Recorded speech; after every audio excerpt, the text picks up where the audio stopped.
lançamentos, não é? De obras produzidas aqui na Universidade, e agradeço também aos autores, à autora Ana Margarida Dias da Silva, Jorge Varanda, não está connosco a professora Helena Freitas. Cumprimento também, saúdo a minha colega Doris Wieser, que fará a apresentação. Estes dois livros surgem no âmbito de um arquivo que está na Universidade de Coimbra, que é um arquivo valiosíssimo, que é a Diamangue, que é o arquivo que vinha de Angola, da Companhia de Diamantes de Angola, e que esteve encaixotada durante anos, décadas. Eu vi, nós temíamos que aquilo apodrecesse, que desaparecesse, e era uma angústia olhar para aquilo. Tem um potencial enorme, aquilo vai dar para muitas teses de mestrado, teses de doutoramento, investigações de historiadores, e estão aqui dois pequenos livros que já são o resultado de quem está a mexer naquele arquivo e a começar a organizá-lo e a fazer publicações que estão a sair. Tudo livros compostos por imagens. E essas imagens permitem-nos mergulhar numa época muito especial, que é mais ou menos o ano que se seguiu ao 25 de abril de 74. Uma época que às vezes esquecemos um pouco porque olhamos apenas para o resultado da Revolução dos Cravos. A história que já conhecemos, não é? Aonde levou a Revolução dos Cravos. Mas estes meses que se seguiram ao 25 de abril são meses de muitas incertezas, de convulsões, de instabilidade, de questões em que o futuro ainda parece não escrito e aberto. E esses dois livros retratam essa época. Esse livro é composto também por material oriundo do arquivo da Diamant. São 121 cartoons, caricaturas, bandas desenhadas e desenhos nacionais e internacionais. Portanto, já não é uma publicação só baseada em material de jornais angolanos, é uma publicação mais ampla. Os materiais são datados entre 27 de abril de 74 e 1 de setembro de 75 e são compostos pela coleção Recortes de Imprensa do Arquivo da Diamant, que é uma coleção que parece ecléctica, não é muito claro, pelo menos pelo que entendi na introdução, não é muito claro qual foi o critério de seleção. E estes cartoons também foram expostos parcialmente, pelo menos antes de serem publicados em formato de livro. Foram expostos no ano passado na exposição intitulada A Voz dos Cartoons, na Semana Cultural da Universidade de Coimbra.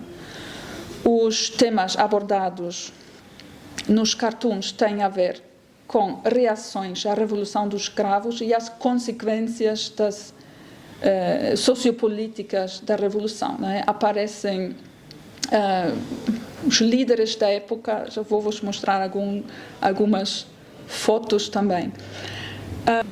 Uma alusão à cultura popular, futebol. Eusébio, quem é o Eusébio? Pergunta este homem com um livro de Marcuse, portanto, da Escola de Frankfurt, por baixo do braço. Do outro lado, uma alusão à liberdade da imprensa, ao fim da censura, não é? As tesouras estão atadas, amarradas, já não podem cortar nada, e o carimbo da censura também já foi descartado. Gostava de ressaltar que os dois livros, quer seja por separado, quer seja juntos, são uma ocasião muito bem-vinda de visitar ou revisitar, dependendo, não é, os momentos mais críticos que se seguiram ao 25 de abril, em vez de perpetuar uma visão apenas vitoriosa da Revolução, evidenciam os momentos de incerteza, as dificuldades políticas e sociais de uma época em que o futuro parecia não estar ainda definido, nem para as colônias portuguesas em África, que nessa época ainda são colônias, não é? Tudo isso é antes das independências com exceção da Guiné-Bissau. Nem mesmo para Portugal esse futuro parecia ainda já definido. São uma bela ocasião para refletir sobre a necessidade de pluriperspectivismo da memória política e cultural, a escrita da história a partir de vários ângulos, lugares, percepções, e desafia-nos a fazer um interessante exercício de reconstrução também do humor da época e da função da sátira. Finalmente, os livros estão também uma pequena impressão do tesouro que alberga o arquivo da Diamant, guardado no Departamento de Ciências da Vida. O arquivo da Diamant, e é fácil fazer esta analogia, é um diamante em bruto e que tem muito que explorar em todas as áreas do conhecimento. É de facto transversal, como foi dito, era um Estado dentro do Estado e, portanto, todas as áreas que possam imaginar, nós encontramos-las no arquivo da Diamant. A parte que está aqui no Departamento de Ciências da Vida, porque ele está disperso, eu diria que é aquela mais saborosa, porque é a parte que tem a cultura, tem a saúde, tem a parte humana. Também tem alguma burocracia, mas digamos que tem aquilo que mexeu com as pessoas da região, que mexeu com o ambiente da região, porque não podemos esquecer que estamos num contexto colonial de uma empresa que vai e que explora os recursos de uma região e que altera e muda a paisagem dessa região e que escraviza as pessoas dessa região, mas sendo uma potência colonial registava tudo e mais alguma coisa, porque informação é poder. E, portanto, o arquivo está absolutamente completo e muito detalhado e podemos recriar a vivência e a vida das pessoas naquele período. Dizer que é um período que desde 1917 até 1977, portanto, depois da nacionalização, mas já há conteúdos e documentos que retratam a primeira metade do século XX até 1977. Portanto, a nossa ideia foi, de facto, criar um objeto que comemorasse o 25 de Abril, que está datado. É difícil, de facto, reconhecer algumas das pessoas que são caricaturadas para pessoas da minha geração, algumas que eu conheço, obviamente, e outras que ouvi falar, mas sendo um objeto datado, traz essa novidade de congregar num único espaço imagens muito diversas que nos permitem ver não só como é que em Portugal foi vista a Revolução, mas também em Angola e a nível internacional. E acho que não tenho mais nada a acrescentar. Pronto, se tiverem interesse em ficar com este objeto, temos todo o gosto e a imprensa também. É realmente, não há uma transformação do dia para a noite, é uma lenta transformação. Há 4 ou 5 jornais mais conservadores, daí as diferentes cores e os diferentes matizes que vamos encontrando, e depois há uma apropriação de 2 jornais, nomeadamente a Tribuna dos Moceques e o Angolense, por parte do MPLA.